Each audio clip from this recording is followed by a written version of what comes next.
Halo, selamat hari Minggu adik-adik. Selamat pagi. Kita bertemu lagi di sini dengan Enci Ruth di IMPA Daring kelas anak kecil hari Minggu 12 Juli 2020. Nah, adik-adik, sebelum kita mulai IMPA-nya, Enci mau ajak adik-adik bernyanyi dulu yuk.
Adik-adik, sebelum kita membaca Alkitab dan mendengarkan cerita, kita satu dalam doa. Kita berdoa. Tuhan Yesus yang baik, terima kasih Tuhan karena di hari Minggu ini Kau masih menyertai kami dan kami masih boleh bangun pagi. Dan saat ini kami mau IMPA, kami mau mendengarkan cerita. Tuhan berkati IMPA kami dan Tuhan tolong bantu kami agar kami dapat mendengarkan firman-Mu dan melakukan firman-Mu dalam kehidupan kami sehari-hari. Terima kasih Tuhan Yesus. Dalam nama Tuhan Yesus kami sudah berdoa dan mengucap syukur. Amin. Nah, Ci mau tanya nih, adik-adik pernah dapat tugas gak sih dari mama atau papa di rumah? Misalnya, tugas untuk beresin mainan kalau habis selesai mainan. Atau mungkin pernah dapat tugas untuk beresin rumah, bantuin mama nyapu di rumah. Atau mungkin yang punya adik disuruh mama, pernah dapat tugas dari mama untuk jagain adiknya. Ada gak ya pernah dapat tugas seperti itu di rumah? Biasanya kalau adik-adik dapat tugas seperti itu dari mama atau papa, reaksi adik-adik seperti apa? Senangkah? Bilang iya mah. Atau malah cemberut. Mama ganggu aja nih, capek. Tuh aku lagi nonton TV nih, lagi seru-serunya. Nah, yang mana biasanya reaksi adik-adik? Tema cerita Enci hari ini adalah menjadi saksi Kristus dengan sukacita. Bacaan kita hari ini terambil dari 1 Korintus pasal 1 ayat 1 sampai 9. 1 Korintus perjanjian lama apa perjanjian baru ya? Yes, betul, perjanjian baru. Dari 1 Korintus pasal 1 ayat 1 sampai 9. Nah, adik-adik baca dulu ya Alkitabnya ya. Nah, ada yang tahu tidak siapa sih penulis kitab Korintus tadi? Iya, betul sekali, namanya adalah Bapak Paulus. Nah, Bapak Paulus ini adik-adik, dia mendapatkan tugas ya dari Tuhan Yesus. Tugasnya apa kira-kira? Ada tahu? Nah, tugasnya Bapak Paulus ini adalah dia ini bertugas sebagai seorang rasul. Nah, rasul itu tugasnya kalau di zaman sekarang ini sama seperti Bapak Pendeta atau Ibu Pendeta. Nah, dia bertugas untuk menyebarkan firman Tuhan ke segala tempat. Dia bertugas menyebarkan firman untuk orang-orang yang tadinya mungkin belum mengenal Tuhan. Mana aja ya waktu itu Bapak Paulus bertugas ya? Ada yang tahu tidak? Nih, Bapak Paulus itu bertugas ke banyak kota adik-adik. Yuk kita lihat dulu yuk Bapak Paulus tuh bertugasnya kemana aja sih? Nah, Bapak Paulus bertugas ke kota Roma, kota Korintus, lalu juga ke Makedonia, lalu juga ke kota Efesus, dan juga pernah ke kota Antioquia. Nah, adik-adik, suatu saat ketika Bapak Paulus sedang menyebarkan firman Tuhan di suatu kota namanya Efesus, dia mendapatkan kabar nih adik-adik dari salah satu muridnya yang ada di kota Korintus. Nah, dia mendapatkan kabar nih bahwa kabarnya itu tentang kondisi jemaat yang ada di kota Korintus. Kira-kira kabarnya baik atau buruk ya adik-adik ya kondisi jemaat pada saat itu di Korintus? Nah, ternyata kabarnya buruk adik-adik. Nah, kehidupan di jemaat kota Korintus pada saat itu, mereka melakukan banyak hal-hal yang buruk atau hal-hal yang tidak berkenan kepada Tuhan. Apa saja ya hal-hal yang tidak berkenan kepada Tuhan? Nah, hal-hal yang tidak berkenan kepada Tuhan itu seperti perkelahian, lalu juga karena mereka merupakan pusat kota perdagangan adik-adik dan pelabuhan terbesar, jadi banyak sekali kapal-kapal asing yang berlabuh di situ, sehingga banyak budaya-budaya dan kepercayaan-kepercayaan asing yang masuk ke kota itu, ke kota Korintus itu. Nah, selain itu, karena banyak kepercayaan-kepercayaan asing, akhirnya jemaat yang ada di situ menjadi tidak percaya sama Tuhan dan lebih menyukai berhala. Berhala itu maksudnya adalah menyembah Allah lain. Mereka menyembah patung, dewa-dewi, seperti itu adik-adik. Gambaran jemaat di Korintus pada saat itu. Mendengar tersebut, kira-kira bagaimana adik-adik perasaan Bapak Paulus? Yes, Bapak Paulus merasa sedih ya adik-adik. Tapi walaupun Bapak Paulus merasa sedih, Bapak Paulus tetap semangat adik-adik. Bapak Paulus tetap semangat untuk menjalankan tugasnya sebagai seorang rasul atau sebagai pengikut dan pemberita firman Tuhan. Jadi Bapak Paulus ia berdoa adik-adik sama Tuhan supaya Tuhan memberikan kemampuan kepada Bapak Paulus dalam menjalankan tugasnya dengan baik. Yaitu tugasnya adalah memberitakan firman Tuhan, kebenaran firman Tuhan di kota Korintus. Nah, adik-adik, melalui cerita Bapak Paulus hari ini, kita mau diingatkan kembali nih tentang bagaimana kita harus bersukacita sebagai anak-anak Tuhan dalam menjalankan tugas. Walaupun tugasnya berat atau banyak sekali ya adik-adik ya. Nah, ingat kan tadi di awal Enci sempat tanya ke adik-adik, siapa sih yang sering dikasih tugas di rumah misalnya sama mama atau papa? Nah, kadang kita pasti suka ngomel-ngomel ya. Kalau dikasih tugas sama mama atau papa, misalnya beresin mainan atau disuruh belajar padahal kitanya lagi nonton atau lagi asik main. Nah, melalui cerita Bapak Paulus hari ini kita mau diingatkan bahwa kita punya tugas nih adik-adik sebagai anak-anak Tuhan Yesus. Tugas kita sebagai anak Tuhan apa aja sih? Yuk kita lihat. Yang pertama, tugas kita kalau misalnya di rumah nih, rajin membereskan mainan.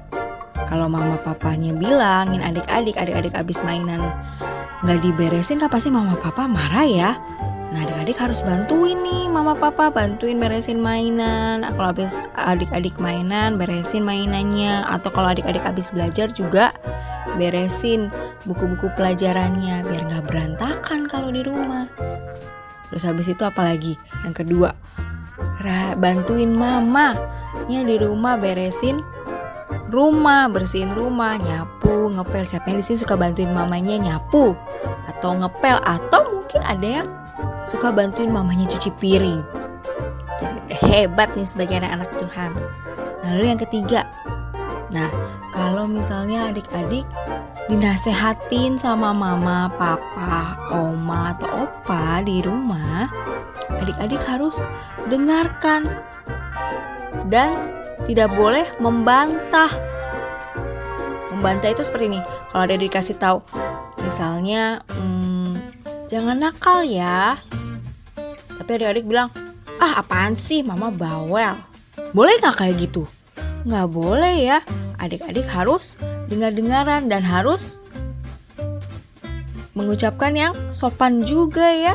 Kalau dikasih tahu atau dinasihatin sama papa mama, adik-adik harus sopan bicaranya. Berikutnya nih, tugas di sekolah. Yang pertama, nah kalau misalnya ada ibu atau bapak guru sedang mengajar, adik-adik harus apa? Harus mendengarkan. Kalau adik-adik nggak dengerin, kira-kira adik-adik bakal ngerti nggak pelajarannya? Enggak ya. Nah, makanya kalau misalnya lagi diajarin sama bapak atau ibu guru, adik-adik harus mendengarkan. Nggak boleh ngobrol atau nggak boleh mainan sendiri, sibuk sendiri. Itu tidak boleh ya. Nah lalu yang kedua, ketika adik-adik misalnya lagi ulangan atau mengerjakan tugas di sekolah, adik-adik harus kerjain sendiri. Nggak boleh nyontek atau nanya sama temennya, nggak boleh ya. Nah lalu habis itu apalagi tugasnya sebagai anak Tuhan di sekolah? Yang ketiga, adik-adik harus mau bergaul sama siapa aja. Kalau di sekolah nggak boleh pilih-pilih teman, nggak boleh main geng-gengan sendiri. Adik-adik harus teman ya, tanpa membedakan suku, agama, warna kulit, bentuk rambut. Gak boleh. Adik-adik harus bergaul dengan semuanya. Nah lalu yang ketiga, tugas kita sebagai anak Tuhan kalau di gereja. Nah rajin datang ke IMPA. Kayak sekarang nih adik-adik sudah mendengarkan secara daring karena kita belum bisa bertemu ya. Adik selalu mengikuti tiap minggu IMPA daring, dengerin apa yang engkunya sampaikan melalui video. Itu juga sudah luar biasa sekali adik-adik kalau adik-adik mau rajin IMPA. Lalu tugas yang kedua adalah rajin memuji Tuhan. Rajin ikut paduan suara. Siapa yang di sini kalau pas kemarin rajin ikut paduan suara anak? Nah, pasti semuanya di sini rajin ya. Yakin dan percaya pasti adik-adik rajin semuanya nih. Terus juga rajin memuji Tuhannya gimana juga caranya? Nah kalau misalnya engkunya ajak adik-adik untuk bernyanyi nih di IMPA tiap hari Minggu, adik-adik ikutan nyanyi dong. Dan juga kalau misalnya engkunya ngajak adik-adik berdoa, adik-adik harus berdoa, ikutin. Ketika engkunya ajarin adik-adik untuk buka Alkitab, adik-adik harus ikutin, dengerin apa yang engkunya ajarkan. Kalau adik-adik mau mendengarkan apa yang engku ajarkan dan melakukannya dalam kehidupan adik-adik sehari-hari, berarti adik-adik juga sudah melakukan tugas sebagai anak Tuhan dengan baik. Nah, dalam melakukan semua tugas-tugas tadi, adik-adik tetap harus sukacita, harus dengan senang, dan selalu berdoa sama Tuhan agar adik-adik bisa dimampukan. Tuhan memberikan adik-adik kemampuan supaya adik-adik bisa melakukan tugas-tugas tadi dengan baik. Nah, hari ini Inci punya aktivitas untuk adik-adik bisa lakukan. Aktivitasnya apa? Adik-adik Inci minta untuk melengkapi isi pesan di bawah ini ya. Dan bacakan isi pesannya jika isi pesannya sudah lengkap. Nanti di videoin sama papa mama. Inci tunggu hari ini ya. Deadline-nya hari Minggu ini. Terima kasih adik-adik. Sekarang kita mau memuji Tuhan. Kita menyanyi kembali yuk.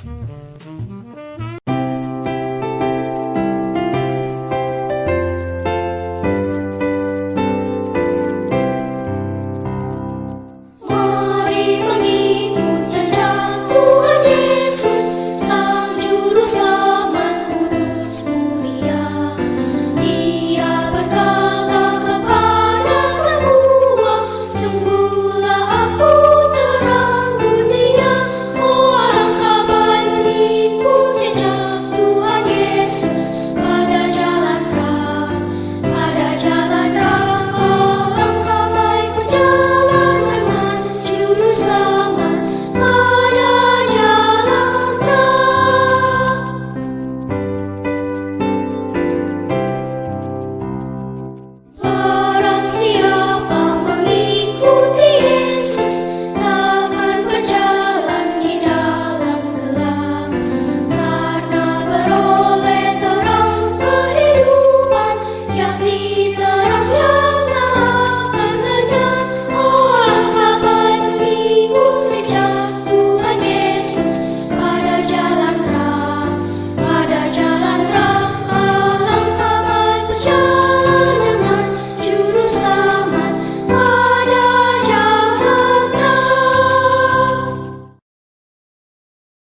kita sudah mendengarkan firman Tuhan, sekarang kita mau berdoa penutup. Kita berdoa. Tuhan Yesus yang baik, terima kasih karena Engkau telah menemani kami IMPA dari awal sampai dengan akhirnya. Tuhan, saat ini kami akan kembali ke aktivitas kami masing-masing. Tuhan jaga dan lindungi kami, jadikan kami anak-anak-Mu yang selalu mau taat dan melakukan setiap apa yang Kau ajarkan dengan penuh sukacita. Terima kasih Tuhan Yesus, dalam nama Tuhan Yesus kami sudah berdoa dan mengucap syukur. Amin. Ya, adik-adik, IMPA daring kita hari Minggu ini sudah selesai. Sampai berjumpa minggu depan ya. Selamat hari Minggu. Dadah.